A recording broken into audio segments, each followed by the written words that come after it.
sunshine and blue skies and light breeze just brushing across Mount Smart Stadium for this inaugural Peter Leach QSM Pacific Challenge, a full-blown test between New Zealand and Tonga. And we're only about 7 to 8 days away from the 13th World Cup, which is heavy on the minds of both these nations. Stephen McCarthy, Ropari in for international rugby, and the excitement builds towards the World Cup. Full-blown test. Both sides have lost some players. We'll check on that in a moment.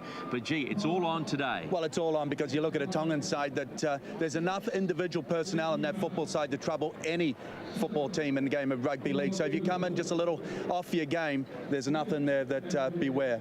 Let's have a look at the Tongan lineup that Jimmy Dimmock has run with. They've lost their skipper, Lupini Pires. We go inside their dressing room and get ready to see them out here. We go from the back. Talanoa, Tonga, Vuna, Jennings and big Tony Williams heading for Manly in the new season. Mateo and Pire will run things around. Gutenberg, Leo Lata, he'll know this ground well, Will Tavita. Antonio Kaufusi out of Melbourne. For also Emilio and Manu on the bench. Big Manase Mano Kofoa off to the Cowboys in the new year. Lawaki freshly married on Thursday. Epalahami, congratulations. Paya and also Moa, they're coached by Jimmy Dimmock.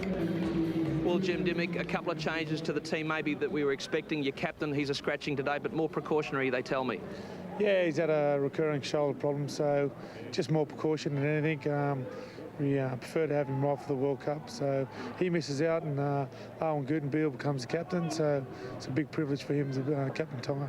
When you look at the Tongan side, there's names like Talanoa, exciting talent at the back, and Mateo loves an offload, and plenty of whack on the bench. Manase Manakafoa, Lawaki, you've got some starch. Yeah, we've got some big boppers there, so hopefully you know, the boys don't turn the ball over too often, and you know, we've got some strong forwards there, Antonio Kaufusi, Tavita Latu, and all the players that you said, so there's plenty of creativity there, and hopefully you know, we can show that today.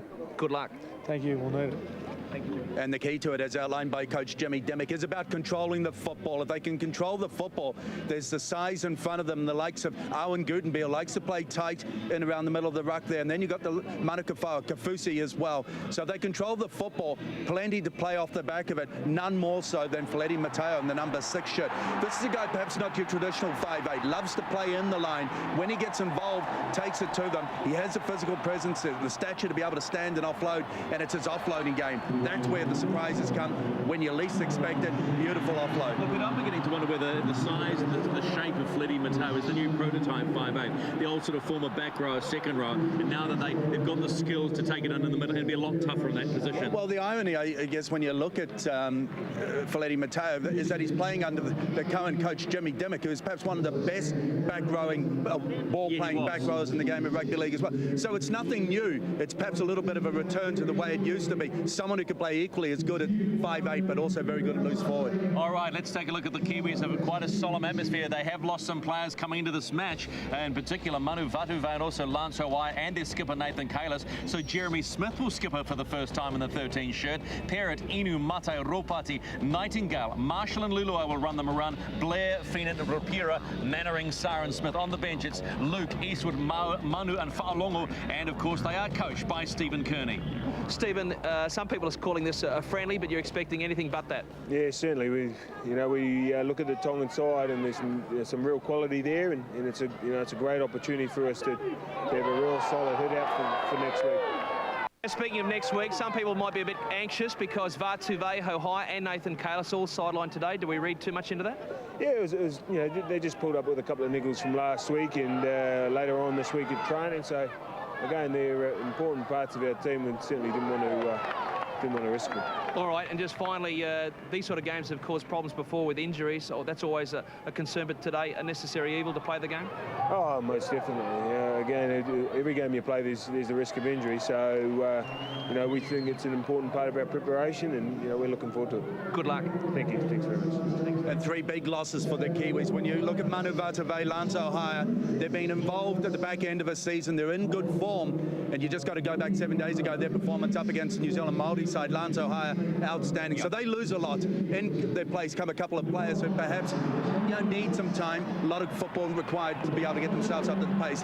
Benji Marshall, for a player that's been out for 6 weeks, what we saw in 50 minutes last week was nothing short of outstanding. Plenty of speed. He's the player with the X factor. They'll be looking to him to lead them around the park. Also good to have Thomas Luluwai back in the squad. Also perhaps with the added luxury of having last week's game under his belt. Now another week in camp, about building combinations, about understanding understanding how Benji plays. Both those players absolutely crucial to the success of.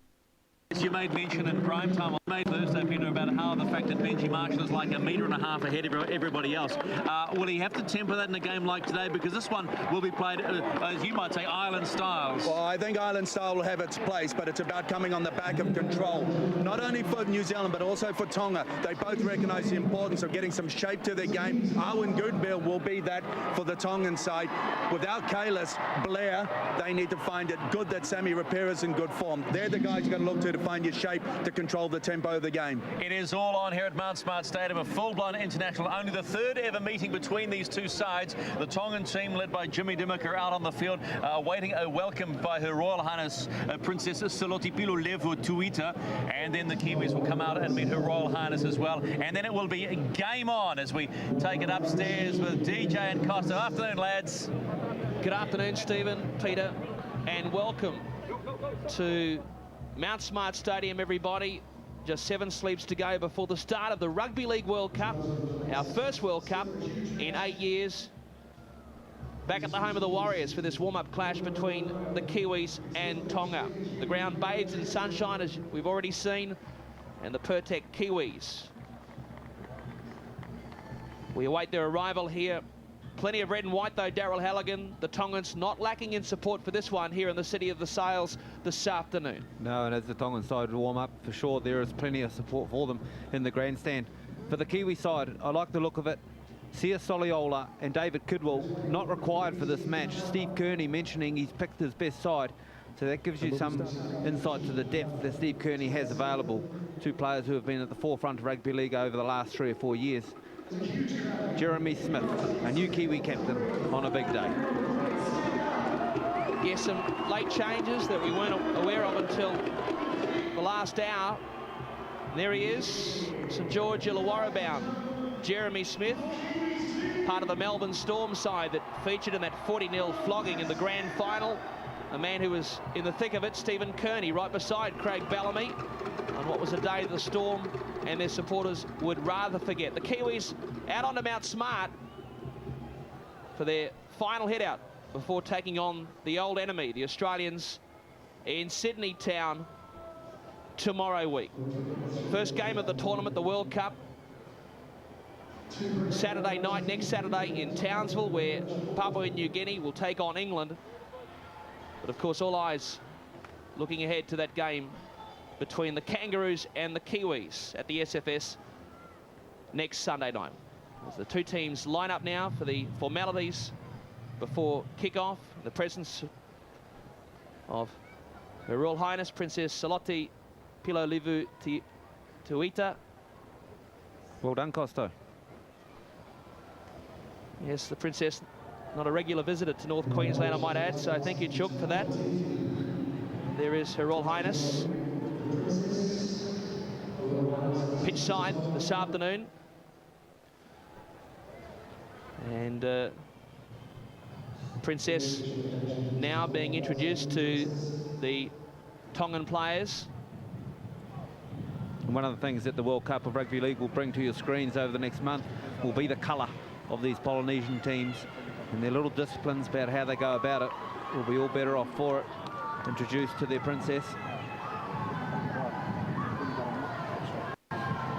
Very much English-like pre-match here this afternoon. Reminiscent of what we usually see, and we do see every year at the old Twin Towers, Wembley Stadium. A nice touch there, a real thrill for some of those players, no doubt. The Kiwis now lining up to also meet the Princess. Benji Marshall, we just saw a shot of him. It'll be interesting to see just how much rust there is. West Tigers, another ill-fated campaign for them. Such a key man in the halves. He's had limited opportunities in the black jumper. Just a handful of test matches, Daryl Halligan. It's quite remarkable. A career that's been punctuated by chronic injury. What I like about Benji Marshall is he does tend to play the game fresh and play it well. His components that he'll take to the side and add in terms of kicking and direction will be instrumental in New Zealand doing well at the World Cup. The support he'll get from Fiend in the halves will be a key to this match. So now both teams lined up at Mount Smart for the respective national anthems.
Well, it's not the biggest crowd we've seen in this part of the world, but many of them on their feet with the formalities coming to a close. Stephen Kearney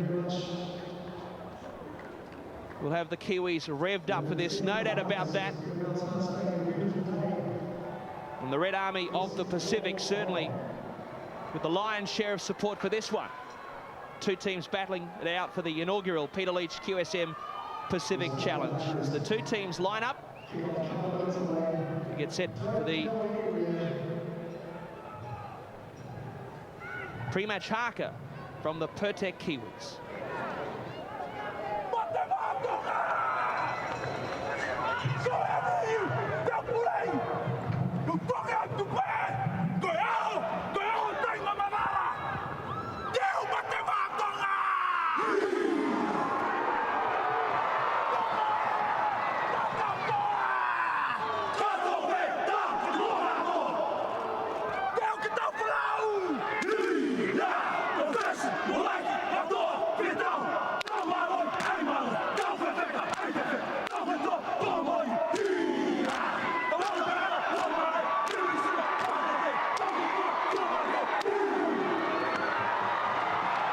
the sippy towel. You expect the unexpected here today. We expected the haka first. So much for that theory.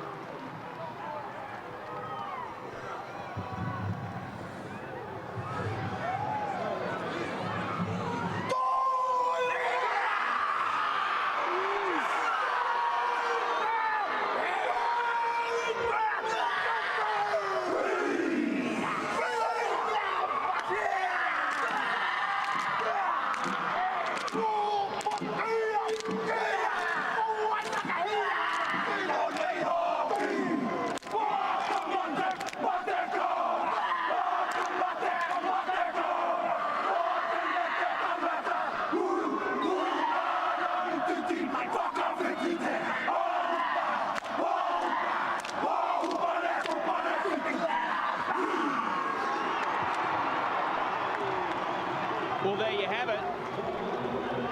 And judging from what I've just seen, Adam Blair, his blood pressure must be off the Richter scale. Brilliant stuff. Led from the front well. One of the best exponents of it, Blair himself. And Tonga themselves, watching guys they play football with, get all passionate about representing their country. Nothing better. Jason Robinson, just his second test match. A regular in the NRL's refereeing ranks nowadays. The drums beating in the background. It's a great scene here at Mount Smart. As we heard just a moment ago from Stephen, it's just the third time these two countries have met in a rugby league test match. And Owen Guttenbeil, a special occasion for him. A wonderful career he has had, particularly with the Warriors. He actually featured, for those who can remember, with the Tongan side back in '95 at the Rugby League World Cup, which seems now many moons ago. Kiwis, they won the toss. They've elected to receive at the Manukau end of the ground. Steve Matai, after his heroics for Manly in the grand final, he's ready to go back to work. We're underway in the inaugural Peter Leach QSM Pacific Challenge. And it's the Kiwis with first use of the football, but maybe not for long. Look at these red jumpers coming in from far and wide. And leading the way was Michael Jennings from the Penrith Panthers. His early confrontations will be something to behold. Plenty of heavy contact. New Zealand, hot favourites for this one, you'd have to think, but right off the Tongans at your own peril. They certainly have a formidable lineup themselves as Mannering, part of the Warrior connection in this Kiwi side, gets played just out beyond the 30-metre line. Rapira hits it up. Just recapping those changes. Kalis missing today, Vatuve and also Lance Hohaya, as we see a clearing kick here off the boot of Nathan Thien. And after 60 seconds, the Tongans get a chance. Oh, no chance whatsoever. Matai said, get that into ya.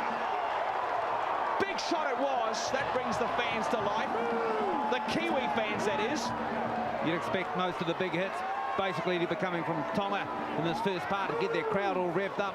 But Steve Matai, he takes it into his own hands and bang, puts a good shoulder on him. Who said he had a crook shoulder coming out of the grand final? No problem. Well, that's one hell of a fitness test, if you could put it that way, Darryl, as we see the old stager himself, Owen Guttenbeil, captain today in the absence of Lupini Paya from the Roosters. And now New Zealand bringing it back with Sam Perrott, and he spreads it straight away. They link up with Inu.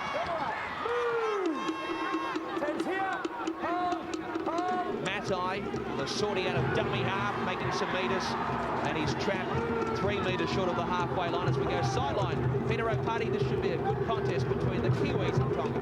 It certainly is, Costo DJ, and it's a wonderful occasion, particularly when you get involved and bring the island nations to a game of football. No denying plenty of Tongan support when you look at the easterly stand there, and so great to see the red and white flag of Tonga flying proudly as well. This is a game of footy. You touched on it, you talked about the unexpected, expect the unexpected.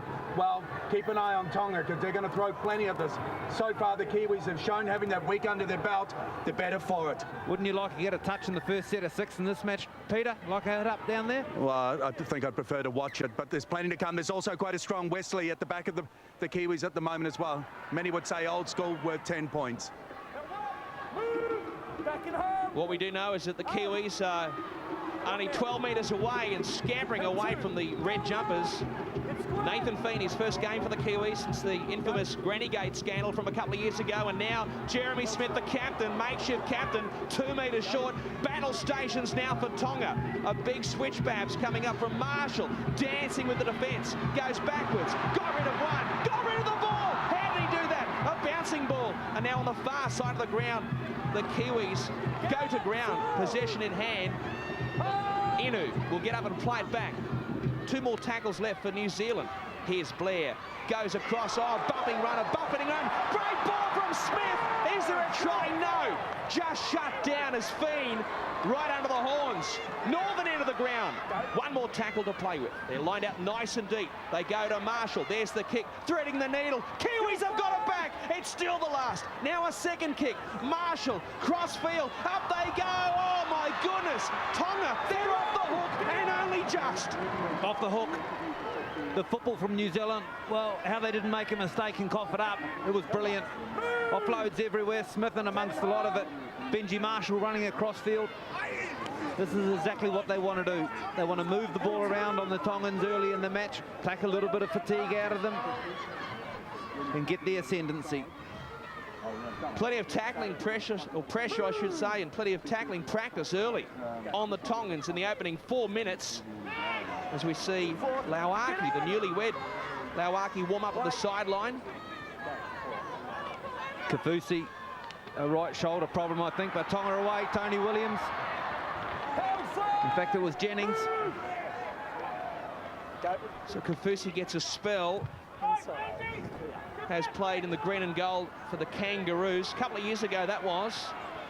And now, look at those red jumpers coming in and buckling over Perrott. Manakafawa is the fresh man on. North Queensland bound. Former Rabbit, of course.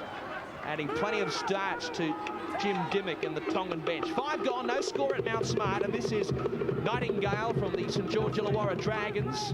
10 metres into enemy territory. He plays it back for Feen, and they go across now to Lulawai, and a pressure ball it was for Matai. Couldn't do too much. They come back the open side. Oh, nice hands from Lulawai to keep it going, and Rapira now hits it up. Kafoa brings him to ground. On the last, they go the right side. Lulawai with the little kick in behind the line. And Talanoa is back there and he gets jammed. Oh my goodness, what was he doing? Giving his coach and everyone else supporting the team in the red a heart attack. I thought the ball was going to pop out the back. He had to take the safety first option. That was to go to ground. They'll get it back here, New Zealand. This is a good tactic and more possession for them. Perfect kick. I like the way Thomas Luluai put his hand up and dictated where that ball was going. I watched both him and Marshall at that last play in the ruck. He said he wanted it on the right, saw the option, put it in, and the kick was perfect into the end goal. Force him back in, apply a little bit more pressure. Drop out coming up, the first of the match. Special welcome to our international audience, in particular those watching on the other side of the Tasman through our good friends at Fox Sports. This is Blair on tackle 1 for the Kiwis. Knock back 1, up and back. Centre of the ground, 25 metres out from the goal line. Jeremy Smith back on the inside here for Rapira. And he is brought to ground. Guttenbeil in the thick of it for the Tongans. Manakafawa, and also involved was Faoso. And now Marshall looking to show some magic, overplaying his hand perhaps, and Robinson has called it back here for the infringement, the knock-on. So Marshall, we spoke about Russ Chook, there is some obviously. Emilio's on his outside and he tries to line him up to run a hole. Emilio from the Dogs normally plays in the centres for them. He's playing in the second row here for this Kiwi side. And yes, as Benji shifted across, Emilio dropped off. The ball went to ground. Seconds down, pull them together. Guys, just an update on Kiwis. suspected shoulder injury. Not quite sure whether he's going to return to the match. But one thing that's so evident at the moment, the Kiwis talked on the back of last week's performance up against New Zealand Maoris about being able to control the football. So far, 7 minutes into the game, they're doing exactly that, and particularly with the likes of Thomas Luluwai, just bringing a steady influence to it and controlling the tempo of the game. And a good surge here. This is a fine run from Tony Williams, the former junior kangaroo. So the Tongans now 12 short of halfway. This battle continuing. Plenty of big boppers on both sides as the referee, Robertson, has the arm extended. Now a little kick over the top from the halfback in Eddie Payer, and it's gobbled up at the back. And look at this, bringing it back for the Kiwis, reading the play quite nicely. Sam Perrott had a wonderful year in 2007. A real introduction to international football, and he came through with flying colours as Jeremy Smith crosses the midway stripe where he goes to ground in a three-man tackle. Again, it's Woodenbeal right in there, keeping it nice and tight in that middle third. Oh, an upending experience for one of the Kiwis. They keep it going, and this is Nightingale. Robinson said that was fair enough, play on. But now he's seen what a knock-on, a little knock-on. They all count. Nightingale believing there was a helping hand in there. A nice offload from the Kiwis sees Nightingale down his left wing. Tony Williams, who he's marking as a huge man. Nightingale trying to put a bit of footwork on him to try and beat him. Here he is here, steps back inside off his left foot. Collared here. Heads down. And no helping hand. Tony, go on, have a run. Tony. So Tonga in possession here through Cooper Vuna, but not for long. That's a loose carry, he's knocked it on. Had a fair year, the former Warrior, didn't he, at the Newcastle Knights, but that's a play he would rather not see again on replay. They'll get it back here, New Zealand, just like that. Along with Richard Fioso, Vuna had a great year in Newcastle. Thomas Luluwai, good solid shot on him. He'll be disappointed with that. Tonga needs some football. The whole game has been played down this end of the football field so far. Just a 10 gone. Pull them together. Luluwai says we'll go the short side. He hands it on to Perrott. Almost 10 gone, no score at Mount Smart. You are watching the Peter Leach Pacific Challenge between the Kiwis and Tonga. A good ball, is it? Yes, from Blair, back to Fiend. Hanging around like a bad smell. He knew there was an offload in the offing. He placed it back a couple of metres short. Marshall, good ball, great ball, sensational ball. Big play from Benji, some Marshall magic, and dotting down to get us underway. Jason Nightingale, the Kiwis will play from in front. Well done. They held their nerve. They've had all the football at the right end of the football field, and it all started with an offload right in the middle of the field. Nathan Fiend will be backing Benny Blair up. And right there, I thought he should have shifted it. He didn't. They waited for another play. And right here, Benji's got numbers stacked up. Look how short they are. There's Cooper Vuna on the outside for Tonga. No side of Tony Williams, who is actually on the wing here. Shoots it straight past them. And Jason Nightingale, not originally listed to play in this match, gets a game. Seen as Manu Vatuvai, unable to play today, opens the scoring with a pretty simple try. Nightingale also coming off a pretty impressive year at St George Illawarra. And the little general, Stacey Jones, alongside the coach. And Stephen Kearney looking rather relaxed. I dare say he'll have a different game face tomorrow week when they come up against the Green and Golds at the SFS. Plenty of options in the goal kicking for New Zealand. Kristen Inu had a good year of goal kicking last year with Parramatta when Luke Burt was injured. Even right through the final series. You can throw into the hat there. Steve Matai kicks a little bit as well. We saw that as recently as the grand final. I believe Jeremy Smith is also pretty dab-handed as well. Throw into there, Benji Marshall. Probably a few more too, Costa. So long as they can score the tries to give them the opportunity to convert those goals, kick those goals. Here we go, first shot of the afternoon coming up. From way out on this western sideline, and Inu has got it. Up go the flags. 4 becomes 6. Marshall engineering the opening try and it's the Kiwis at 6 points to block. And what I'm enjoying is the work of what Stephen Kearney on primetime referred to the ruckmen. That's the likes of Adam Blair, Jeremy Smith, equally as competent playing on the edge, but can also come to the middle. Blair particularly with his offload ability to find the pass, put on the back end, and Benji, well, you couldn't say anything other than good vision. Back underway at Mount Smart, and a good catch in the end from Marshall. In fact, might have been Jerome Ropati, I beg your pardon. Here he goes for a gallop out of dummy half beyond the 30. Almost 13 gone. Herod in a dummy half, some delaying tactics from Guttenbeil, probably somewhat lucky not to have been penalised. You could hear Jason Robinson barking instructions to clear the ruck. Crossing halfway, the captain, Smith, in charge of his country for the first time ever. Special occasion for him. And now Lulawai. Great foil for Marshall in the halves. Plenty of options with the kick. Here's one of them. And look at this. Talanoa is jammed, trapped, nowhere to go. Once more, the Kiwis will get it back. All New Zealand. It started from the kickoff. Not a long kickoff from Tony Williams. And New Zealand moved it up to halfway easily. On the back of it, no pressure on Lulawai to again go down the right-hand side in the right-hand corridor. He kicked that from about 35 metres out. So from a kickoff, Tonga's going to need to hold their ground a little bit better through the middle of the field. They're back on their haunches. Repeats that. Well, Kafusi, he's in more strife than that. Looking at that picture, cutting a forlorn figure on the bench inside the opening quarter of an hour. We spoke about potential for injuries here today.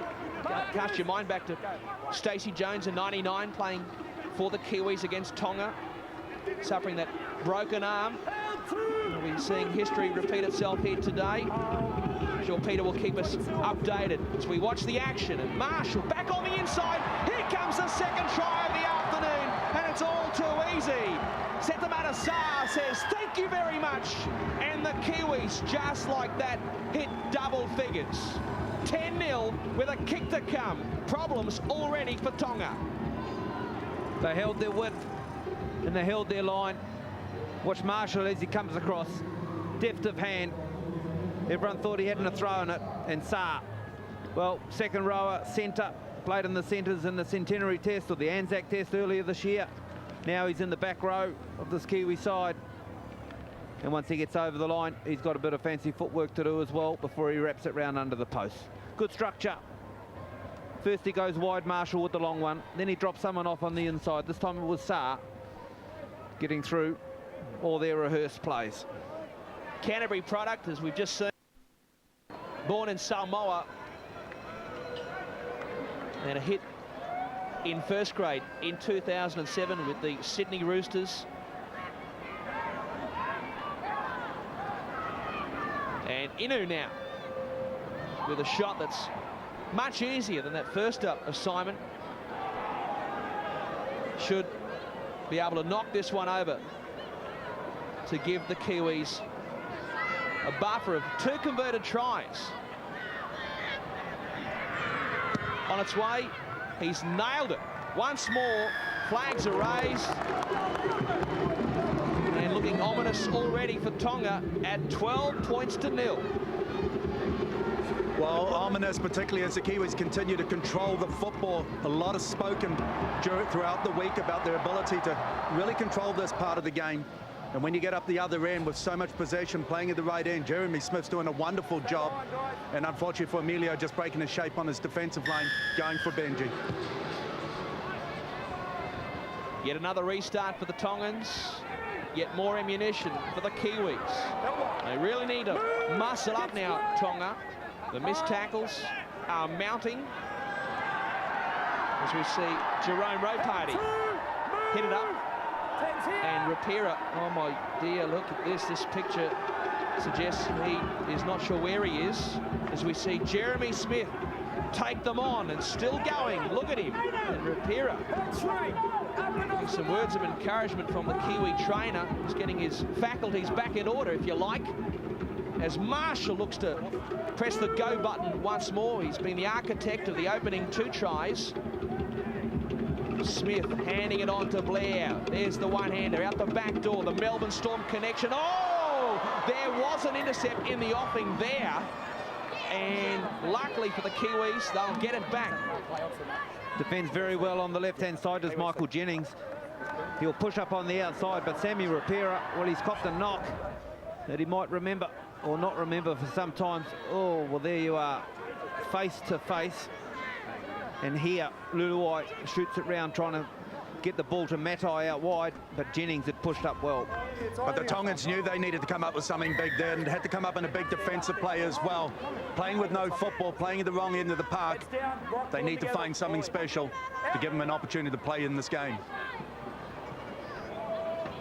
New Zealand now with Rowe Party brought to ground in rather awkward fashion. 10 metres, Tonga side of halfway. Here's Perrott making some inroads out of dummy half. Come the open side, steaming onto the ball. David Fa'alongo. What a player to bring off the bench. Fiend goes to Marshall. Now to Luluai. They're looking dangerous once more. Luluai. Little man still. It took the best part of 3 men to stop him in his tracks. Again, Tonga being stretched. And the Kiwis offloading at will. Here's Fiend jinking and weaving. They keep it going. There's an overlap out wide if they spread it all the way. Nightingale for a double and will get there. Another try for the men in black. And the scoreboard is ticking over at Mount Smart at 16 block. A double for our man Nightingale here on the left.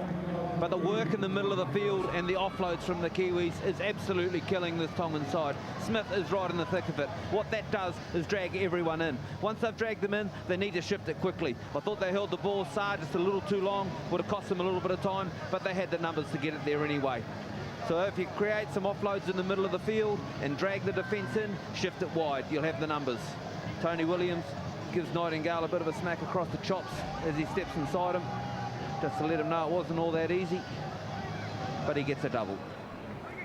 Jason Nightingale made his first grade debut only last year, product of the renowned United Club, famous club in the St George Nursery in southern Sydney. Well connected, of course, with the Gasnier name. And Billy Johnson back with the Cowboys after taking care of off-field matters at the Gold Coast Titans in their first couple of seasons, laying down the law, no doubt. I'm sure the message has gone out from Jim Dimmock to stop the rot. Holding the football will be the first thing. Finishing their sets, getting down the other end of the field, well, that will be a start. Inu nailed one, his first one from the sideline, exactly the same spot. No trouble with the distance. We have a breeze coming, assisting from right to left. We'll feed this out to the right, and it doesn't come back. There you go. No change to the scoreboard. It's the Kiwis leading Tonga 16 points to 0. And always the risk when you don't have combinations, when you don't have a good, thorough understanding with you and the guy standing beside you. Defensively, you don't have the utmost confidence in the guy that's inside you. So all of a sudden, your defensive line loses its shape. It's all over the place. You find yourself compressed. And if you use the width, as we did there, Nightingale, while he finds the try line. 16 points in 20 minutes and a shot tactic here. Mateo has cut loose. Hindever, high tackle, play on's the call, and Tonga now with their best opportunity in the match. Here we go. Tavita, Leo, Latu, 2 metres out. The Tongan fans now getting excited, and fair enough. 9 metres away, let's see what they've got. Manakafawa. Oh, ball's come loose. Somewhat of an anticlimax. And the Kiwis can breathe a sigh of relief. Just when they get the football up here and have a crack, it was a short kickoff. The fourth one today, they go short, and Mateo, everyone was expecting something brilliant from Veliti. You know what he's like when he sees a bit of open space. And then Manakafoa, about 3 plays later, well, was he trying to throw that out the back? There wasn't anyone in support. they cough it over. And gentlemen, I just looked at the Kiwi bench, a bit of movement starting to take place there. Eastwood warming up on the sideline, but you look at some of the talent still to come on. Isaac Luke particularly, he was outstanding in the All Golds match last week. Imagine him coming on a little bit later as he's up against a tiring defensive line. Yes, we certainly look forward to that, Roto, as the Kiwis very professionally bring it away from the danger zone, and Marshall got rid of the football. Sometimes does play in the proverbial dinner suit. And with plenty of Polynesian beef coming his way, why wouldn't you get rid of the Steeden? And now Blair, a couple of metres short of halfway, will rise to play the football. No, he won't. Jason Robinson says that's not acceptable. Late in the count. Ouch, Chook, that certainly hurts. Richard Fioso from Tonga just trying to slow the ruck area up. New Zealand has had that area controlled since the start of the game. Does this fine touch? Tony Williams, yes, just gets, watch it go into touch. But by trying to slow it down, he's a pretty well-known water boy, one Ruben Wiki. But if Tonga can't slow the ruck area down, then the creativity of this New Zealand side will continue to impress. Here's a man who's certainly impressed on his day at the Broncos, Eastwood. First touch of the afternoon after 23.5 minutes. English-bound Greg Eastwood, I should add, relieves Adam Blair. So they're only about 6 metres away. But we've got another try here from close range. It's Mannering who is engulfed by Mateo. We come back the open side.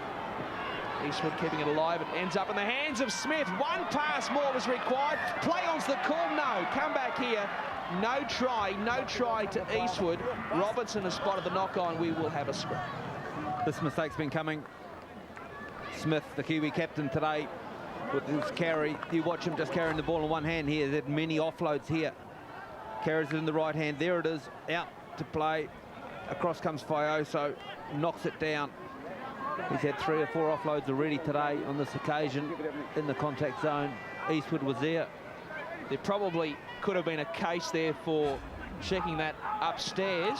I'm surprised Robinson didn't refer it to David Pakiito, who is our video referee this afternoon. And he obviously had a clean view of it, a clear view of it, and was a lot closer to the action than us up here in the box. Look at that tackle count for Tonga.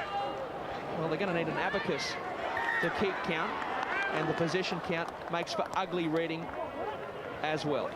Well, this hurts as well now. He's called a forward pass here. They had a little bit of momentum in the last 2 tackles of the set. I was just thinking to myself, what a good set of 6. Jimmy Dimmock on the phone here. Was this forward? I thought it looked okay. Oh, you're kidding. That's a rough call for them. Rough call. Locks, pull them together, Locks. Ball in half. Let's wait for the ball to come in, boys. Out. Jason Robinson ordering the scrum, and we'll have it again. Well, I'm not sure how many people came through the turnstiles here today to watch scrums, but we will have it again, and Marshall will have to bring it back. And as they bring the scrum back as well, Costo, Nathan Fiend coming off it, and Isaac Luke coming into the game. You talk about speed around the ruck, you bring in Adam, the likes of Eastwood and Luke. It's a mobile pack out there. Okay, seconds down. Just on Luke, remember speaking to him at the cricket ground back in May, and I hope he's had a bath since then. He said to me that he hadn't washed his hands after meeting Wayne Bennett. A handshake from heaven, if you like. And there's certainly been a revelation for the Rabbitohs, and certainly for the Kiwis. And we've got some light rain beginning to fall here at Mount Smart, as we see the newlywed Epalahami Lauaki look to punch a hole or 2. Backed up by Manu. Willie Manu will play it 9 metres. Kiwi away. And Tonga now looking to control the football, to put some pressure on New Zealand. Fair run it was from Felitti Mateo. Now the last has been signalled. Who's the go-to man here? They launch a kick off the boot of Eddie Paya, and a big test at the back, but it's a penalty. Mid-air tackle, Perrott. And he was offside. In fact, you could take it on both counts. Mid-air tackle, offside, take your pick. But Perrott was on a hiding to nothing, and Talanoa, rightly so, has been penalised. Paya looking for a chase from the outside, but it was Tanaloa who comes up from inside him. He was offside and he grabs him in the air. Not quite there to contest the football. It catches the man as he comes down with it. 3-0 is the penalty count, favouring the home side. And the Kiwis find the line, 25 out from their own goal line. And here's Eastwood on tackle 1. That one. Move! Get square! He's confirming that change in relation to Mawaki.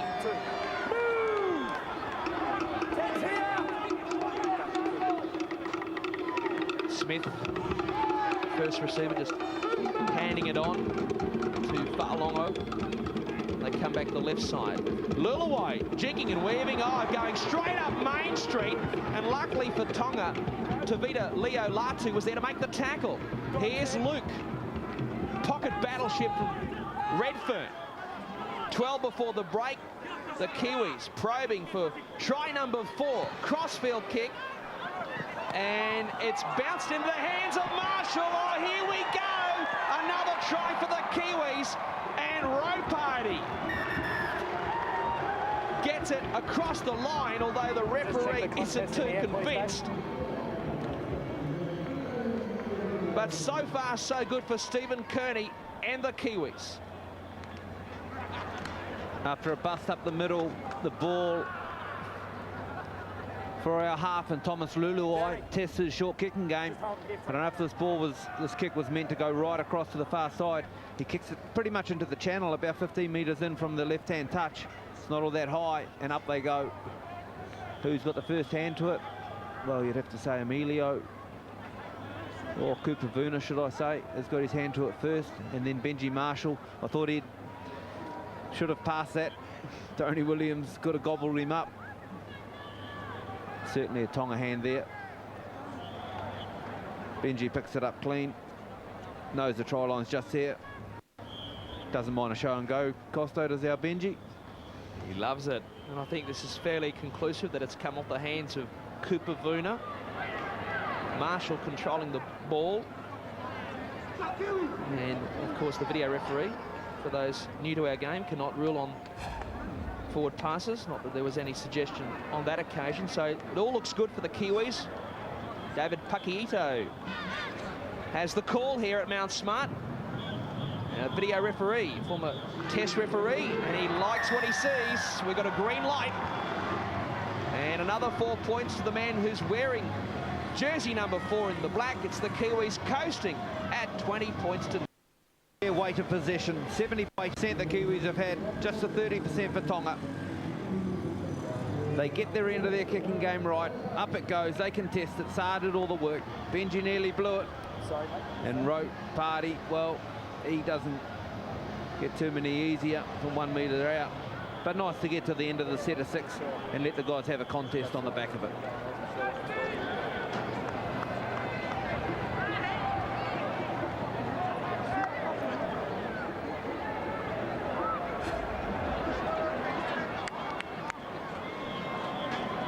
Jerome Roparty's try, the cue for a deterioration in the weather. A little bit more rain now coming across the ground here in suburban Penrose. 2 from 3 thus far for Inu. And from close range, he should be able to throw this one over. And he converts Roparty's try. The fans taking shelter from the elements at 22 points to 0. This game's all about getting ready. It's about preparation for the World Cup. And at the moment, they're doing everything that you would expect them to do. With all the stats in their favour, they're controlling the game. They're getting the points when they should. The class of Benji, absolutely outstanding. When you talk about prep, well, you now get the weather coming into play as well. Well, here we go. Away goes Inu, playing to the whistle. And so too is Isaac Luke. Well, I get 10 out of 10 for acting. The advantage rule doesn't apply in this case. He's caught the ball without it going 10, so penalty. And fair enough too. I think even the Tongans can see the funny side of this. Well, the ruling is this: they go for the short kick-off. The ball hasn't actually travelled the 10 metres, so whoever touches it first in that 10-metre zone gets a penalty against him. It was a shocker of a kick. It's into the breeze as well, and the rain coaster, whatever we want to go in there. Great opportunity. Off he goes. I thought he would have had the pace here to go on his own too, but he slows up near the end. Thinking he's going to hand over a try. But disappointing we didn't read that as well. 9 that it hadn't gone the 10. Leave it alone. So let's see if Tonga can make something of this. 9.5 before Oranges. And just above 30% of possession. It's a damning statistic in anyone's language. They get a penalty here too. There it is. And if memory serves me right, they're second of the game after what happened from the restart.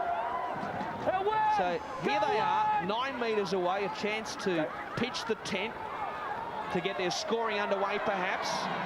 Lawaki, move! This monster of a forward, play the ball with some time coming, and now some zip. There was obstruction there, and fair enough too, Tavita. Well, what was he doing there? It was a huge mix-up. Hey.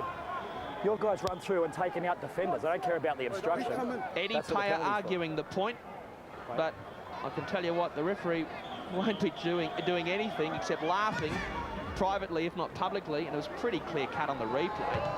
The thing is, Tavita Latu continued to run. I believe he had passed that ball, the ref would have let it play. So after you've dummied the player on the inside who's come in, if you have taken someone out, let the ball go.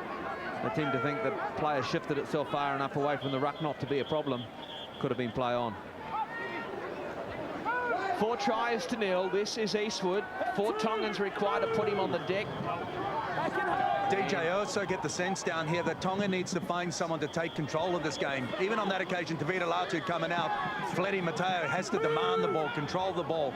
Someone needs to control it. Well, Eddie Payer is the player who should be heading Tonga around the football field. Unfortunately, lack of possession at the right end of the field hasn't really let them get into an attacking game we know that they can produce. Just changes on the sideline. See Arvin Gutenbiel about to get his boarding pass again. As Party goes through. Party for the line will get 2 tries himself. Formation. They open up once more, Tonga. Party looking for back-to-back tries. He looks pretty confident. Only problem will be an obstruction here. Let's have a look where Seta Matasar gets himself, and he goes in front of Party. And is that taken out? Yes, it is. He's not entitled to be in front of him. This will get called back. We'll sort of obstruction down the other end of the football field as Smith passes the ball. Bang. Saar is not entitled to be in that space right in front of Jerome. Well, the bottom line is denied the defensive line the opportunity to make the tackle. And I think deep down, Party will know that. And if body language says anything, if we look at the wide shot, you can see the Tongans, they're not interested in going into that in goal, and the Kiwis, well, look where they are. So here we go from David Pakiito. Should be fairly straightforward. There we go. It's a red light. No try. Fair enough. It remains at 22-0. I don't know, gentlemen. Sometimes in this game you tackle on suspicion. So you get a defender who nominates a runner, so he moves up, he gets involved. They shouldn't get the reward as Tonga has got on this occasion. I think that's 3 consecutive penalties now for Tonga. And boy, oh boy, did they need that or what. Less than 7 to go before half-time. They dearly like before the split. And this is Manakafawa. 5 short of halfway. Mannering involved in the tackle. Luke Lulawai, as we see the loose forward for Tonga. Manu looking to set up. Oh, geez, you don't do that at practice. Why then do it on the field? The defence didn't help his cause. Manu was just buckled over in a terrible fashion. So Mateo now says we'll just chip over the top, but unfortunately for Tonga, it was beautifully read by Perrott. Look at him bring it back to the 20, as easy as you like. Hasn't had a lot to do. Sammy Perrott out the back there with not a lot of kicks coming his way, but what he has done, he's done particularly well, beating the first defender, many a times. Matai nearly spilling the ball out of dummy half after a good run, but he has got himself involved around the rucks and got in and had a couple of first hit-ups in plenty of the sets. Nathan Kalis on screen, Kiwi captain. Yes, and a knee problem it is, as I understand. A niggling knee problem. It's the reason why he is a reluctant spectator for this one. He's been wrapped in cotton wool. They've got bigger fish to fry. The Kiwis, this is a very judicious kick. Oh, Talanoa.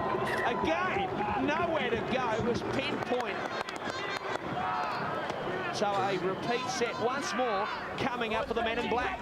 Nice to see down the left-hand side of the field, Benji Marshall positions himself, puts a good little kick in from 35 out and stops it in goal.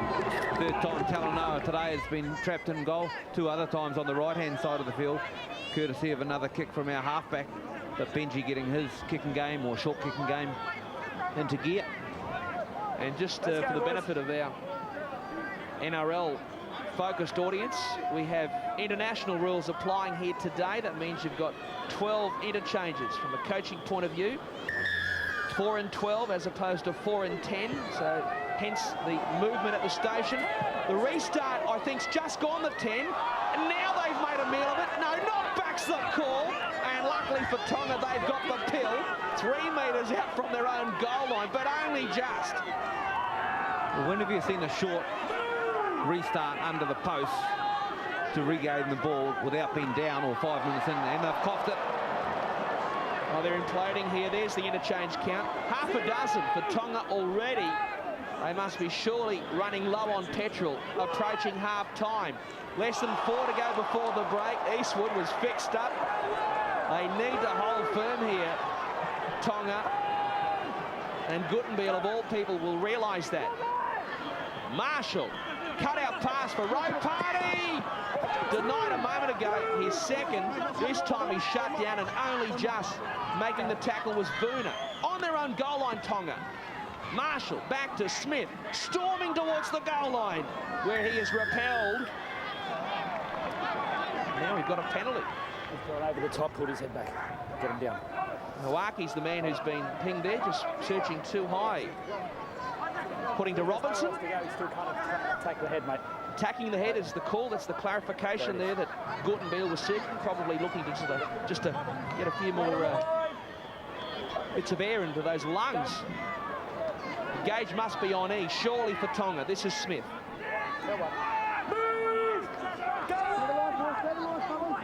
Luke at dummy half. His options left and right. He goes the latter. He links up with Marshall. Mannering on the receiving end of that ball. More pressure here on Tonga. Eastwood at first receiver. Now to Marshall. Crossfield kick. Oh, it's been gobbled up. Good work. Boona's away. He snuffed it out. And he brings it away from the danger end. So Tonga, with Talanoa now, is picked off by the Kiwis. Wrestled to ground.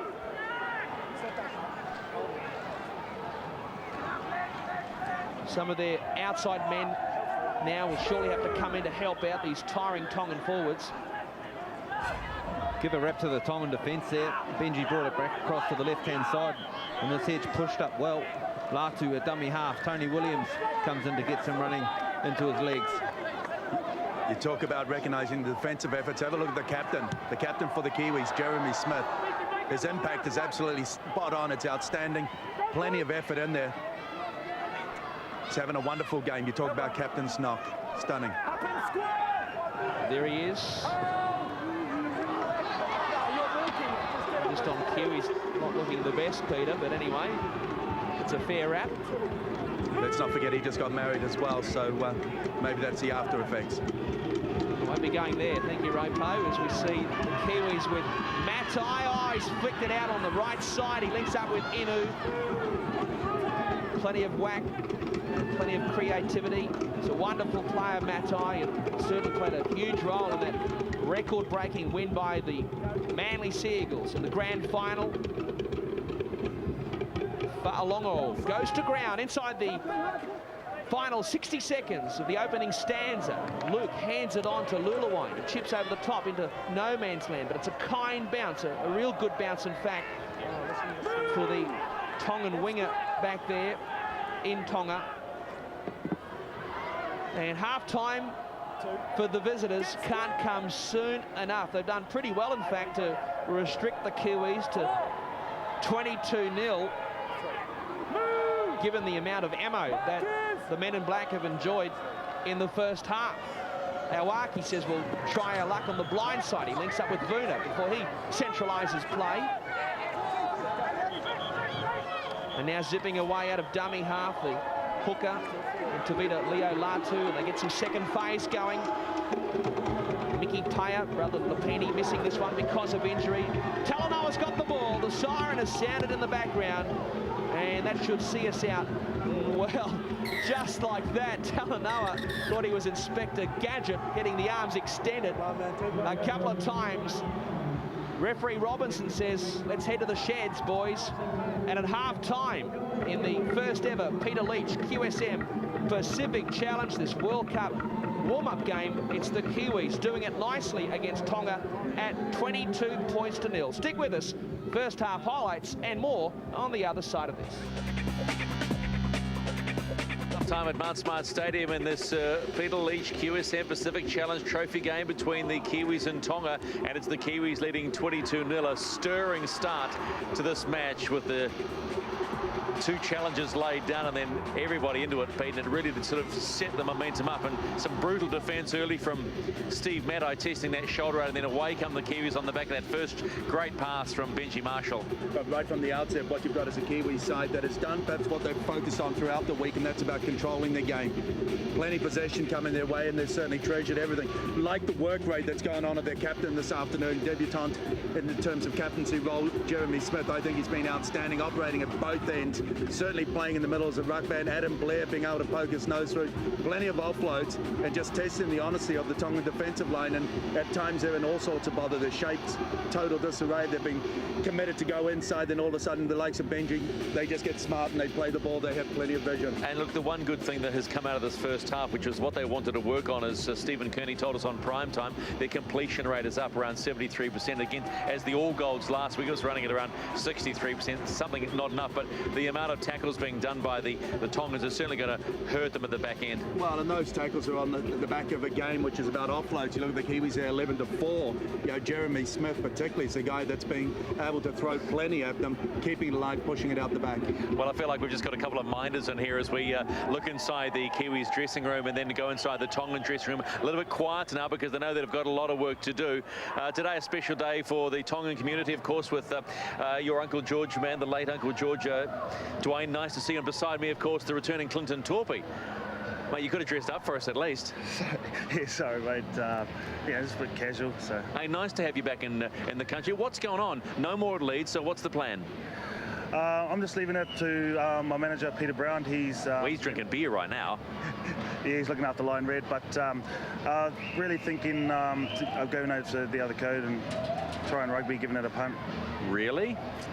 What's the attraction apart from that they do offer more cash in some areas? I just, for me, a new challenge, something different, and I'm really wanting to see, what all the hype is about, and I don't know. Yeah, I'm just at that stage of my life where, it's a good time to try something different. Always good to see you. Stay there because you got to... I was about to say, don't worry about the style. You're looking... What about the hype schmipe, though? Yeah, hype and rugger?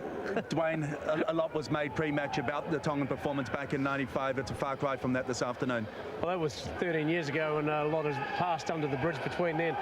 Jim Dimmock would be disappointed with the Tongan team. Their defensive effort on the first set was okay, but attacking-wise, they've been lacking, and they haven't had anything on their play the balls. They've had very little on their kick in terms of getting pressure off it, so pretty disappointing for the Tongans. Feleti Mateo, lots expected of him. He's certainly shown at the back end of the season with Parramatta. He's a star. Yeah, he is a star, and look, he's just not able to get his hands on the ball enough. He needs to dominate and get it, and although he's had some glimpses there, they've made too many errors, so losing the ball on the first tackle from scrum returns, getting a little bit off bunched on around the ruck on play the ball carry. So they need to just be able to sort of maybe start with him touching the ball more and him running. And what do you make of the Kiwi performance so far? Oh, Kiwis have been great. I think they've been really good. Probably only one area where they need to tidy up on is being able to push up on support. They've poked their nose through the line a few times. They need to just push up because there's going to be more opportunities as the second half rolls on. Well, of course, they're good to have Dwayne in here because his uncle, the late George William Mann, the Tongan player of the day, picks up the George William Mann medal, which is another first in this Pacific Challenge here.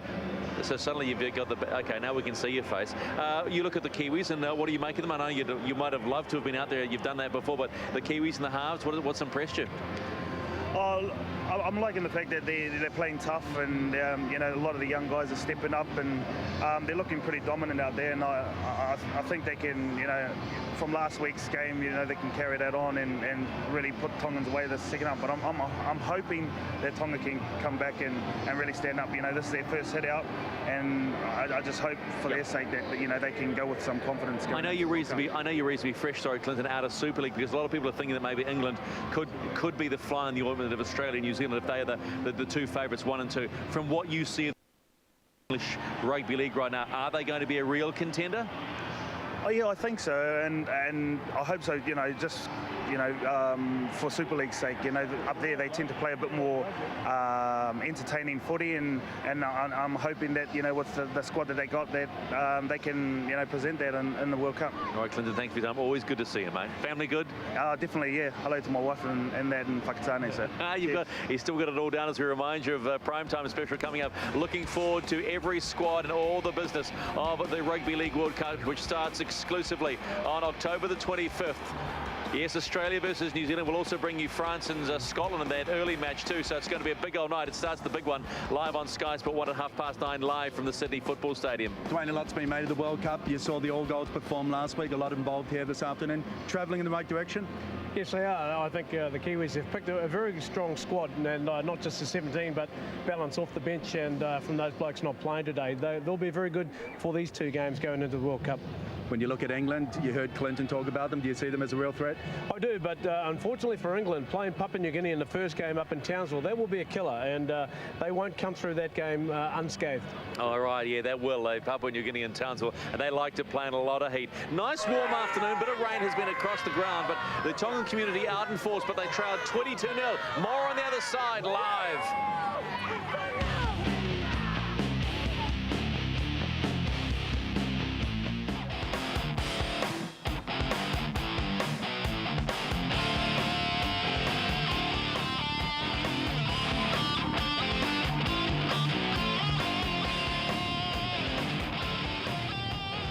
Welcome back to Mount Smart Stadium, where the Tongan supporters, well, they have had some wind taken out of their sails in the first half. The Kiwis looking to ramp it up in the second half, no doubt. They're coasting at 22-0 here in this inaugural Peter Leach QSM Pacific Challenge, despite the absence of some key men out wide. Vatuve, Hohaya, I referred to, and of course, Kiwis in the middle. All missing today's game because of injury, being rested ahead of the World Cup, which starts in 7 days from now. A couple of local favourites in Manu Vatuvai there and Louis Anderson. Louis also was named in this Tongan side, so they're sharing a friendly viewing of the game before Louis had to pull out from injury. The second half bodes to be a pretty entertaining affair, as Tonga will have the assistance of a pretty handy breeze at their back, so that will assist them hopefully in a kicking game and give them some sort of field position. New Zealand's defence hasn't been tested so far. The Tongan front row made close to 80 tackles between 3 of them, and Confuci only had about 3 of them to his name before he got replaced. That man on screen there, Gutenbill, well, he was leading their tackle count, as you'd expect, with 20 or 30. And for New Zealand, well, the front rows and the forwards haven't had to do too much tackling, with Jerome Ropati leading the hit up for the tackle count with 14. So if Tonga can hold the football, test the New Zealand defensive line, I'm sure they can. We'll see what the New Zealand defensive situation will look like. All right, let's go sideline and hear from the Tongan coach. He's standing by with Roto. Jimmy, I'm sure a bit more football would help. Oh, definitely. I thought New Zealand, they had plenty of the ball, and what they done with it, the good kick chase, plenty of repeat sets, and we didn't get much of the ball, and when we did get it, we didn't do a lot with it. So the key instruction to your side at halftime? Oh, let's just try and get the ball and play a bit of field position like New Zealand did. We've got the wind out of our back, so yeah, but you can't rely on that. Hopefully we put in a better performance this half. Well, good luck, bud. Thanks, Pete. Well, they'll need that and then some, and they need to start well. You don't have to be Einstein to work that out. So here we are. Robinson says, let's get back to work. Off the boot of Inu. Tonga with first use of the ball in his second stanza, with a mountain to climb in many ways at 22-0. They haven't been in the contest from the get-go, as we see a penalty straight away to the Tongans. We go sideline once more. Special guest in the form of Dean Bell. Dino, you got to be pretty happy with that first half of footy? Yeah, for most of it, I thought we played pretty well. Boys were completing the majority of their sets. Showing a lot of enthusiasm in defence. I think that's what we were after. Well, on the back end of last week, perhaps the key focus was about control and you achieving that. What's Steve Kearney looking for the second half? Well, he's looking for an improvement, believe it or not, in that department. We had a 68% completion rate. Our target was higher than that, so that's something that we've got to work on. But also, it's maintaining that enthusiasm. I think that's really important, especially against a good Tongan side. I mean, we've had the majority of the ball at the moment, so if they get a bit of the pill, we better watch ourselves. And as a former captain, you captain on the black, Jeremy Smith, he's doing good. Yeah, he's doing great. He's leading by example, and that's what the best captains do. Cheers, buddy. Yes, now thanks to Dean Bell, one of the all-time Kiwi greats, now football manager for the national side. And look at this, Tonga. Tackle 5, 7 metres away. What have they got here on the fifth and final kick? Well, it's a dud kick. It's gobbled up at the back by Isaac Luke, who was Johnny on the spot. But look at this. They come from all over the shop to put him into the end goal. They'll get it back. So luckily for Tonga, it works out okay. Great work by Luke to tidy it up. You called it a dud kick. Eddie Pye has grabbed this football and just put a little chip up. Nearly hit the crossbar. I'm interested to see where Luke was when he took the football. Yes, he was in the field of play. Then he lands inside, right under the horns, tries to get around the corner. That kick ended up being a very good one. They get a repeat set. Thanks to Luke staying upright, they made sure of it going into that end goal. And Tonga now with a repeat set. It's been as rare as the dodo in this match. Owaki winding up as the little windsock at the back of the mop of hair. And now they seemingly are on a bit of a roll. Moa will rise to play the football. Try here would be just what the doctor ordered, what the game desperately needs. The ball was at a dud kick this time. It's come back. They've got it back somehow, and it's 6 to go, is it? No, not quite. Tonga, though, still in possession. Paya, a dummy, back on the inside. Mickey Paya.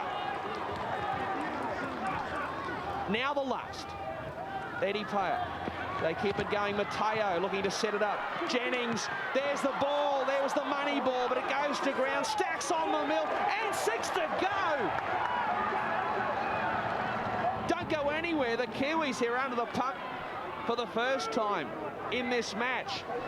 And they've got some walking wounded going from close range. I think Tonga's got the try here. Bodies everywhere. And I think it might be, is it Cooper Vuna, who's claimed 4 points.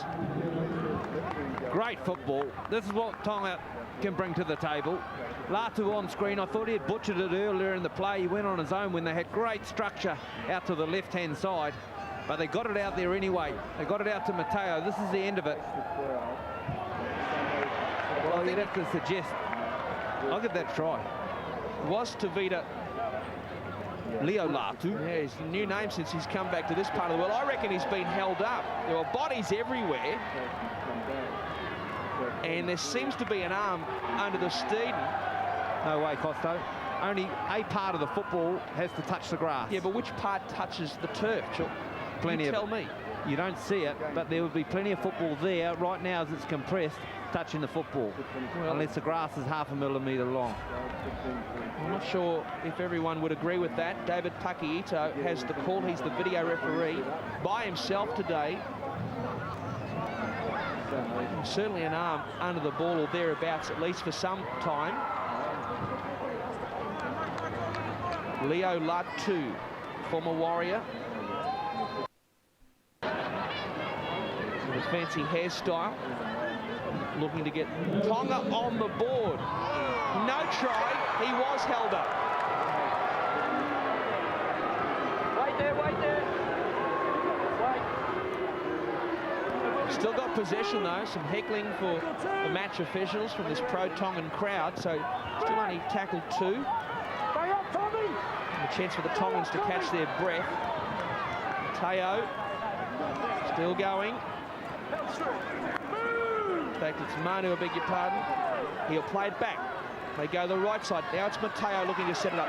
Lawaki, he pops it out the back door. Quick hands. Werner keeps it going. Williams is a powerhouse. Back on the inside. And the Kiwis have got it. Now they're driven into the end goal.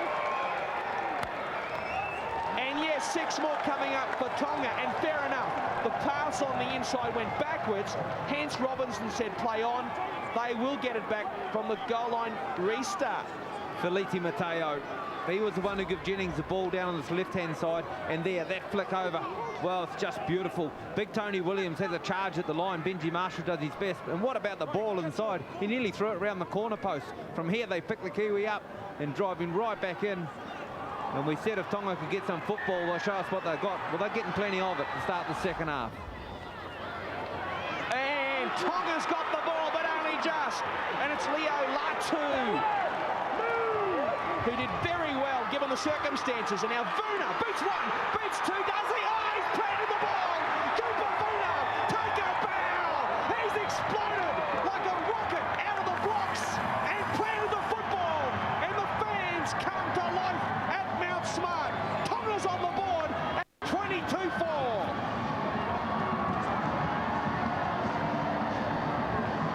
It's come to life, as is Costo. Great play. The short restart from Christian Inu. A couple of touches from Latu. We know this guy runs hard, Vuna. He's done it for Newcastle all year. Outstanding in the left centre position for Newcastle. And here was the kick. Christian Inu thought he could get there. Watch Latu, picks it up. I thought he was going to dive. He shifts it across to the right.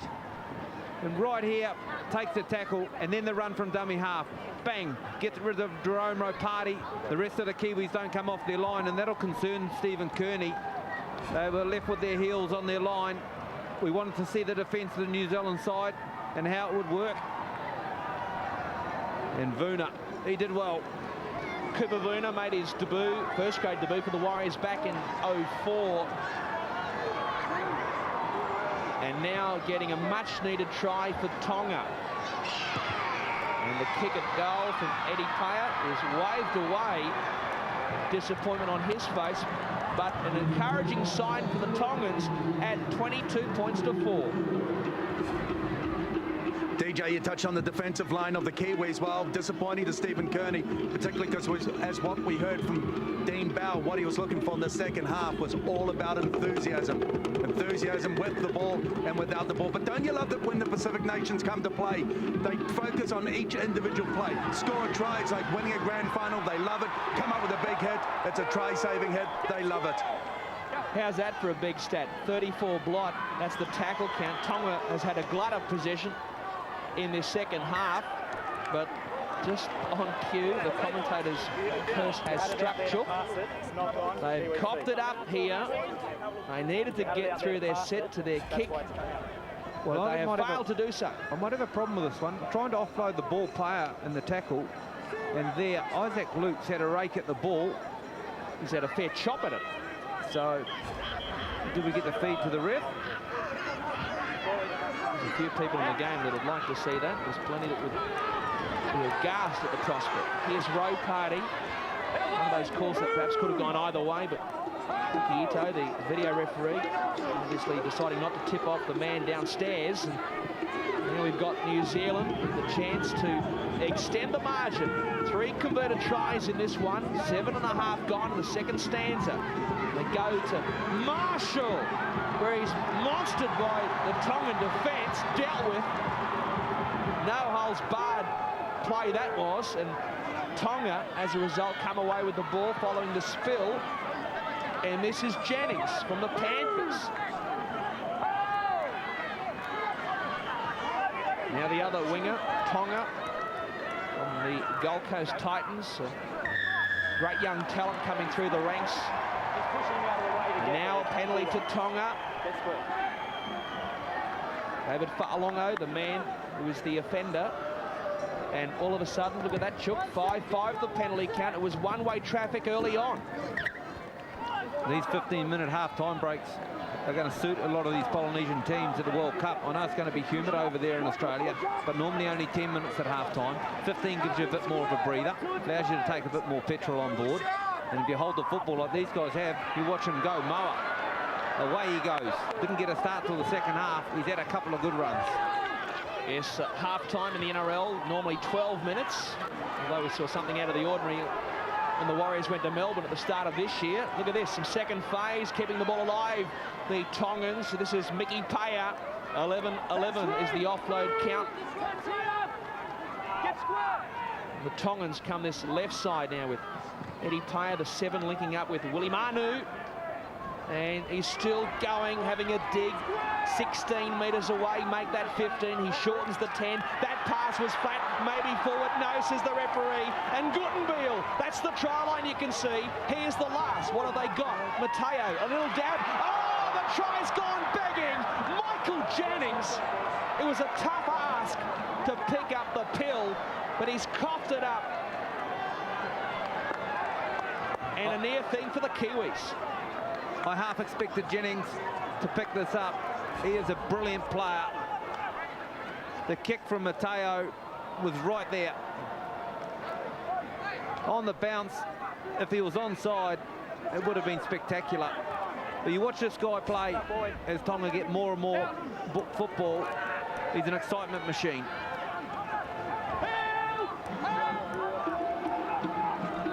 Game that certainly failed to reach any dizzy heights in the opening half. It's an understatement now. We've got less than half an hour to go. Mathematically, Tonga still in it, though, as we see a fine run out of dummy half from this jack-in-the-box from the Rabbitohs, Isaac Luke. And the Kiwis already now crossing halfway. Feen with his boarding pass. Can't wait to get back into it. And now Matai will rise to play the football. 5th and final's been signalled by Robinson. They go to Luluwai. There's the kick. Keeps it on the carpet. It bounces up nicely here for Tuli. Talanoa has had a lot of work to do at the back today. That has got to be a strip. And fair enough too. Robinson didn't miss it. And the Tongans get the penalty after all that. Well, this hurts. They just got back to a structured set of 6, the Kiwis, and put the ball in behind. Tanaloa brings it back off his line, and they give away a penalty. In the first half, the repeat sets managed them to get all the tries. Oh no, Tonga haven't found touch. Sammy Perrott picks it up, and he'll bring the ball back. And we'll hear more about that in the Tongan dressing room later on. One of the real basics of rugby league, failing to find touch. My goodness, an invitation for the Kiwis to put the Tongans out of business. And also a good opportunity for Thomas Luluwai with Jeremy Smith off. He takes over the captaincy. The Kiwis now with Saar, among the try scorers in the first half. He plays it back and they go across to Marshall, back on the inside. And New Zealand now with Sikamanu. What about that tackle he put on Ashton Sims in the NRL finals? A memorable game for Melbourne, not so memorable for all you Bronco fans. Here's Luluwai, deputising for Smith, as Peter says. And now Mannering surging towards the goal line, stopped in his tracks. So, on the last, Feen with a dab in behind the upright, and Lawaki, this big unit back there, what's he doing? Grazing, He's got the ball, and that's what counts. I'll tell you what he is doing. He is composed, Lauaki. This was not an easy take. It was coming. I thought it would have been an outside back. New Zealand quite happy to just dab it in behind the line. It was a good kick from Feen. Puts it off the outside of his boot. He's got the goalpost to contend with as well. Picks it up like he's an accomplished fullback. He might be living with Wade McKinnon. Wade's grocery bill must be going up. Restart for the Tongans from under their own uprights. 55 on the fly. Lulawai with the catch. So New Zealand now on tackle one, 38 metres out from the Tongan goal line. Playing it back is Fa'alongo, and now they keep it going. Eastwood, such a versatile player, can fill a variety of positions. Coach's delight as Manu plays it back. And now New Zealand again showing some creativity. Eastwood's away, great ball, shut the gate. Benji Marshall backing up like a classic 5'8" in the mould of the great Terry Lamb, if you like. Support play, 10 out of 10. And it's 26-4 after that. We've just given Lauaki a huge rap. Will they give him a workover in the ruck? You watch him. Benji Marshall inside to Eastwood. He'll get it back. Benji looks around on the outside. Eastwood did all the work right through the middle of the ruck off the inside ball from Marshall to start with, and then replayed the compliment with Marshall backing up. Picks up the try. Good work. Totally worked over in the ruck with an inside ball. And after giving Lauaki a rap, he gets burnt in the middle.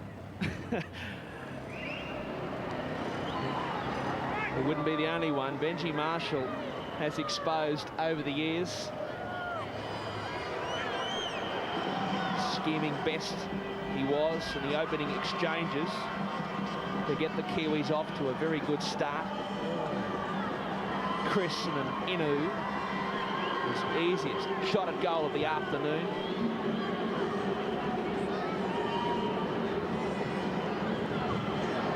Disappointing year at club level in the blue and gold of Parramatta. Straight over the black dot. Another 2 to the tally. And it's now 28 points to 4. Going into a World Cup, you're looking for players to come into your squad, players that can cover a number of positions, while Greg Eastwood playing the forwards, playing the centres, equally as competent in either. And there's Benji Marshall coming up with a try this time. I was reminded at half-time, all the long passes, while they're courtesy of his education at Whakatane High. So much for Kibra Park's tuition, Peter. Kiwis with the ball in hand, with Fa'alongo on tackle one. Tonga now need to muscle up once more. We're still a long way from home, and this scoreboard could easily blow out. This match in stark contrast to what we saw in the north of England at Wilderspool, Warrington back in '95, when it was one Matthew Ridge, the trusty boot of Ridge, that got the Kiwis home in a thriller. This is the first meeting of the two sides for almost a decade. It's a pretty good set here from New Zealand, turning the Tongans around. And Tonga is back there to clean up for the visitors. Kalanoa. Easy prey. We really need a spark here, the Tongans. Jeremy Smith, debutant captain today in the absence of Kalis, getting a well-deserved spell and rub. Maybe a few tips as well from the man who knows all about captaincy, Nathan Kalis. And now we see a mistake from the Tongans. But Owen's not controlling. And I don't have to tell you what Owen Guttenbeil was thinking or saying just there. Feliti Mateo went off in the background as well. It's a pretty ordinary pass, reaching in behind the left shoulder. Ball going to ground. They argued whether it went forward or not. But after a great opening period to the second spell, this Tongan side is missing out on some football, practicing their defence again for the last couple of sets, and that's taken its toll. The Kiwis now with Matai. 31 metres out from the Tongan goal line. Set off. Last time he played on this side of the ditch in a Kiwi jumper. 4 changes left for Dimmick. Half a dozen for Kearney. So we see the Kiwis with some razzle-dazzle. Mannering, Matai, there's the kick. It's come off one of the Tongans. Was it played at? We wait the call here from Jason Robinson. Come off the foot of Filiti Mateo, I'd imagine. Right there. He's put it out. Soccer. No, he's put it out for sure. So Tongans want to soak up some more pressure here. 22 to go. Drums again beating in the background at Mount Smart. Marshall. No show and go this time. He goes to Ropati. And he goes through some paper-thin defence. Marshmallow-like defence. And Ropati gets his second of the afternoon. And a blowout is on the cards at 32-4.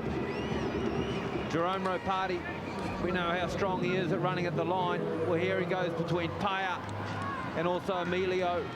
Just puts Emilio on his heels. Just enough to guess him. You watch this. He'll drop him off there on the inside, and right there, he just dropped off for half a second. Jerome sees the opportunity and pushes through, then just swerves a little bit to get rid of Eddie Paya. But set up with good structure. They had them out wide. A little bit of attention from Marshall. When he does run the football across the field and hold it out in front of him, you do not know where it's going.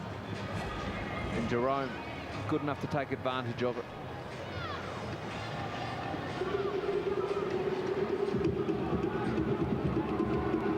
That try to Marshall a moment ago certainly took the stuffing out of the Tongans.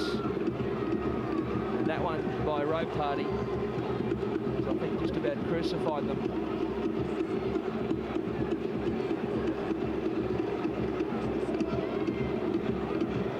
And it could get worse, a lot worse. Krishnan Inu. There's a smile. Yeah, it's characteristic, isn't it? Krishnan Inu. A real crowd favourite in Sydney's Golden West. He misses on this occasion. So it remains New Zealand 32-4 over Tonga. DJ, you're so right. When Benji gets the ball in hand and runs across the face of the ruck, you're not quite sure what's going to come out of it. But so important that the defensive line holds his shape. Not the first time this afternoon that Emilio's been caught on the inside, just clocking off. Speaking of clock, we move into the final quarter of the contest. Bringing it back for the Kiwis. Sam Rapira. Almost up to the 20. Tackle 1. Perrott. There's the missed tackle count. Mounting horribly. Tongans. I might have mentioned Perrott in the first half and his involvement. He leads the hit-ups, would you believe? All those little runs out of them, sorties out of dummy half for 14. Brilliant. Eastwood away again. Eastwood chopped down, but only just. Making the tackle was Sam Moa. And look at this. Look at this. Nightingale back to Lulawai. And he goes in. And this is becoming a cover. The Tongans have clocked off. The Kiwis are on a mission en route to the World Cup. It's 36-4 with a kick to come. Simple runs out of dummy half, gets the ball rolling, and then Eastwood, who's been handy in his touches, gets a good quick play the ball, and away they go. They count numbers. Good ball to Nightingale from Fiend, and here, Hohaya, he's not going to, not so much Hohaya, sorry, Thomas Luluai, he scores that try 15 metres out, just waiting for the pass. Nightingale did well. I was wondering whether Jason might have had a crack, put a swerve on or something. Jennings comes over the top, try and knock the ball out, but right up the middle of the field, right from the 40-metre mark, a couple of scoots. The play the ball's too quick. The try under the post. Thomas Luluai out of the Wigan Warriors. Adding to Tonga's woes from the City Club of the Ponsonby Ponies, Matai, who, as we said earlier on the telecast today, showed his goal-kicking prowess as recently as the grand final and the big dance and that big romp by Manly, and we've got another romp here. 38 points to 4. The Kiwis a little dusty the way they started the second half, with the Tongans being able to enjoy a little bit of possession, but they found their way back, and that's about taking control of the middle. Eastwood coming off the bench, been absolutely outstanding, contributing to the last 2 tries. He's now getting a spell with Adam Blair coming on, and there's a slow start.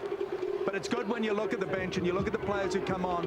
They don't just fill the numbers, they add a little bit more, and they keep the momentum going. They call that a mulligans or something, don't they?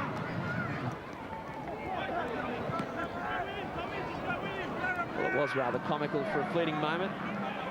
Not so comical for the Tongan fans when they look over that scoreboard. One of the few things they've been able to smile about during this contest, the inaugural Peter Leach QSM Pacific Challenge. The George William Mann Medal will go to the Tongan Player of the Match. It's been struck in honour of George Mann Senior, as selected by former Kiwi coach Tony Kemp. A few players out there still battling towards the death for the Tongans, vying for that medal, as we see Talanoa retrieve the football. And look at the reception committee. They pick him off. He goes to ground just 4 metres out from his own goal line. They are relentless, the men in black. Tonga picked off quite easily by Mannering. What a player he has become, an 80-minute player. A real luxury in the modern game.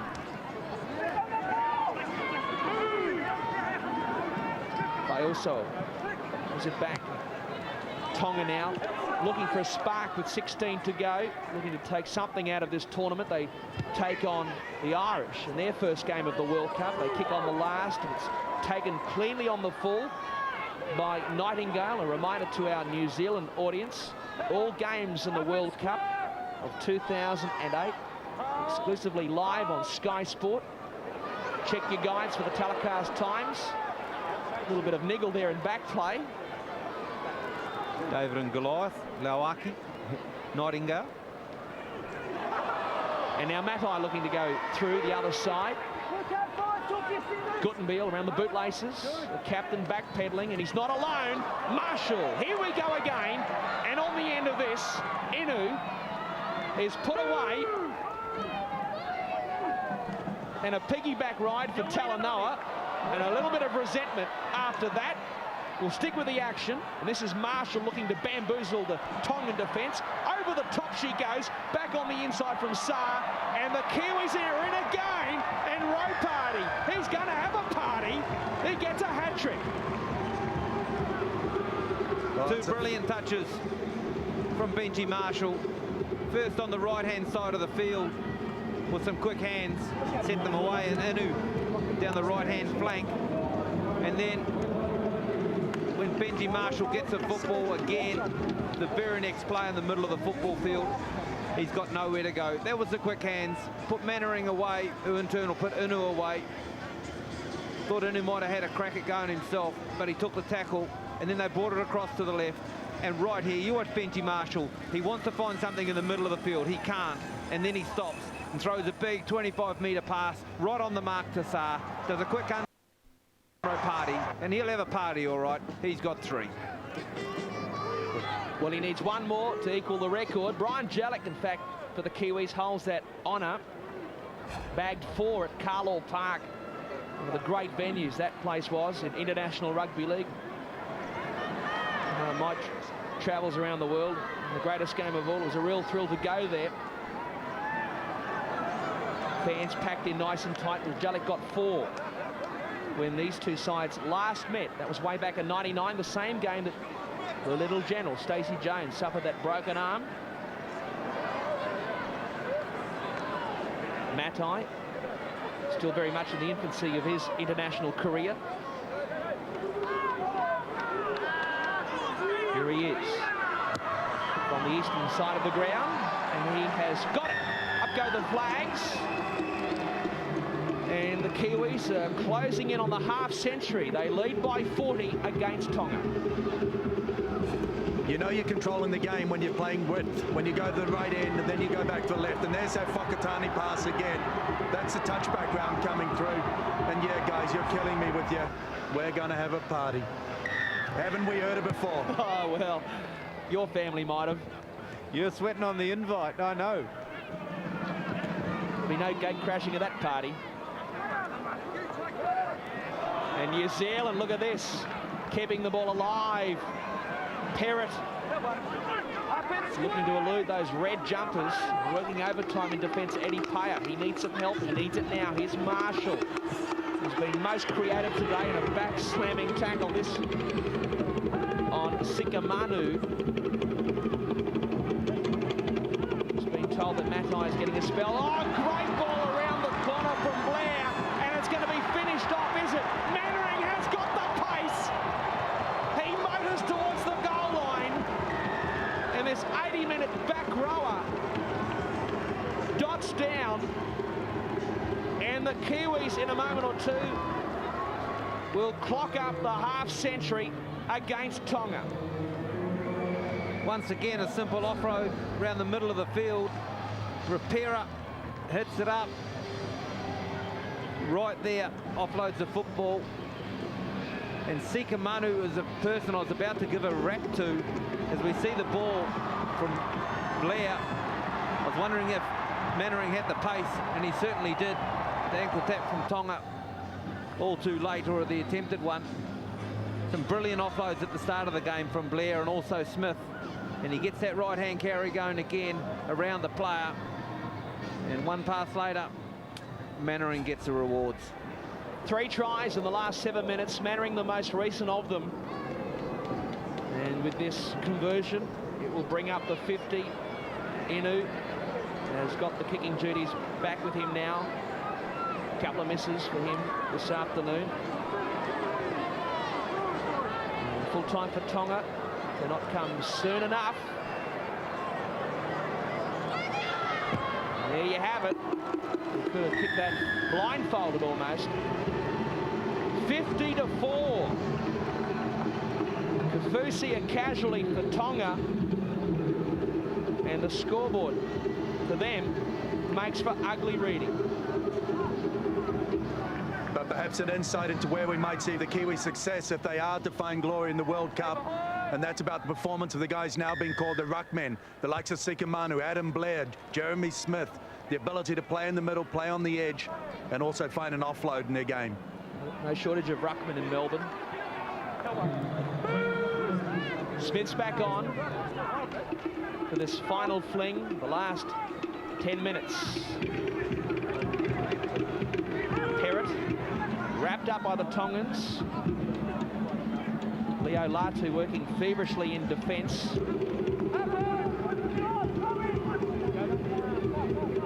Get the impression that the men in black are far from done here. Mannering gets a spell, a well-deserved one after scoring that try. Go across to Saar, and there's the kick in behind the line. Who will sleep well tonight. Running across the ground like a Moreton Bay mud crab. Now he finds the compass. And finally goes to ground. Did well. At the attention of plenty of the Kiwi players. Nightingale tracked them all the way across there as big Tony Williams gets himself back into the game. There's still plenty of football left, 10 minutes to go. We're just 9 to go in this match as Gutenbiel done a mountain of defence today. 35 tackles.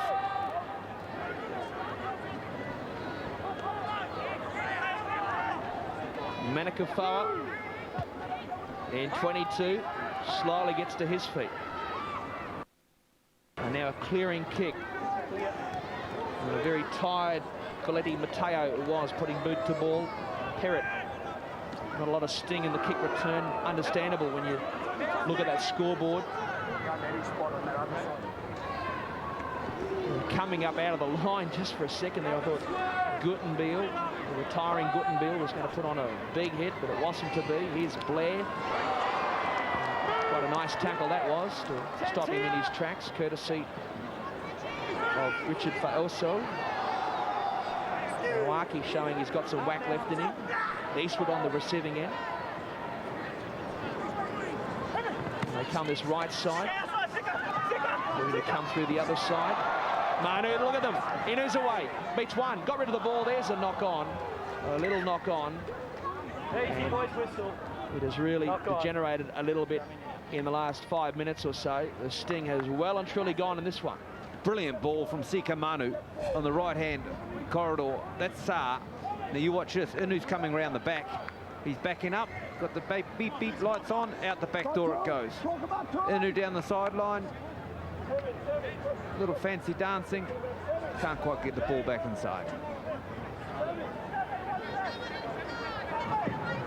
Neither side seemingly in a hurry to pack this scrum, which will be fed by Eddie Player.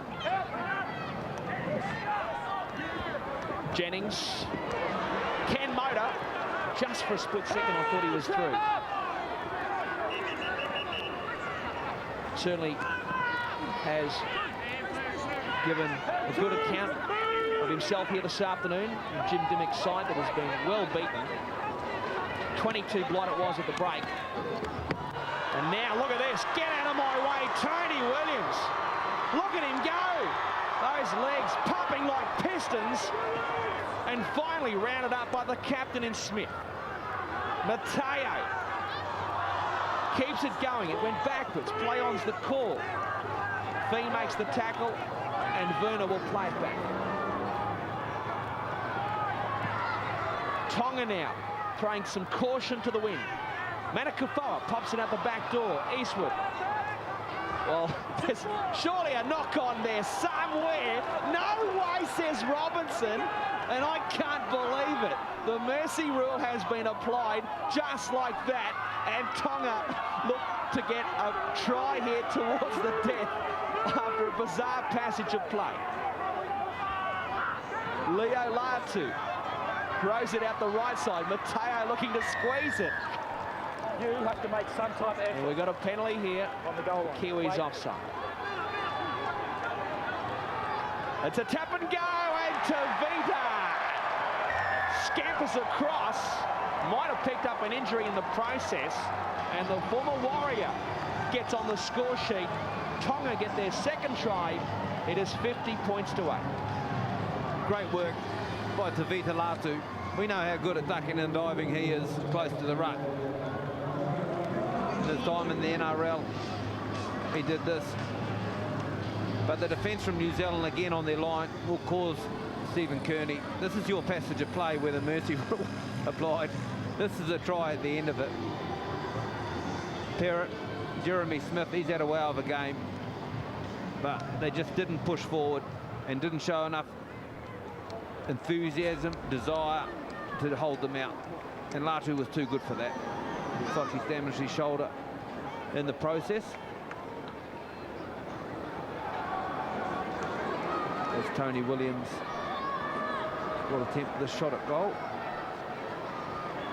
Third in line at the goal kicking behind Burt, Inu, and then Williams. Tony Williams looking to get Tonga into double figures at Mount Smart, and that will not happen. 50-8, the scoreline remains, and it all started with the man on screen, Tony Williams, with that bust down the eastern side of the ground. It was brilliant. He's a big guy. He decided to go on the inside. Parrott was turned around, and then off the back of it, well, Latu weaved. Yeah, it looks like he has picked up an injury after all. That is not a good look for the Tongans. Leo Latu, the try scorer, heading to the sheds, getting some medical treatment, no doubt. And that was their 12th and final change. Eddie Pao returns to the battle. Nawaki pops it out the back door, and Kalanoa looks to ignite them at the death with 3.5 to go here. 9 tries to 2. It has been a blitz by the Kiwis at Mount Smart. Tonga now spreading the ball to this left side of the ground. And look, here we go, down the sideline. It's Tonga for Tonga, but he's chopped down. And now we've got a flag up from the touchy. Finally, the Tongans giving the ball plenty of air. That was great to watch. Great football. Tonga a couple of injuries today to Latu and Kiwis might hurt them in this World Cup. But when they do move it to the likes of Jennings and Mateo, he's the orchestrator there in the middle, they certainly have got some. Tonga did well to keep it alive, but unfortunately for the Tongans, they just ran out of real estate. Hold up. Head down, pull together. A reminder, the Rugby League World Cup, 7 more sleeps to go. It all starts at Dairy Farmers in Townsville next Saturday night. Adrian Lamb's Kumals, providing they get all their players in the country. They had some visa problems at last report. Kumals up against England next Saturday. And of course, from the New Zealand point of view, all eyes on the Kiwis' first up game against the Aussies tomorrow week, which of course hit the ball, so it's a knock-on. coincides with the opening ceremony at the SFS. Very small margin for error, though, isn't there, mate?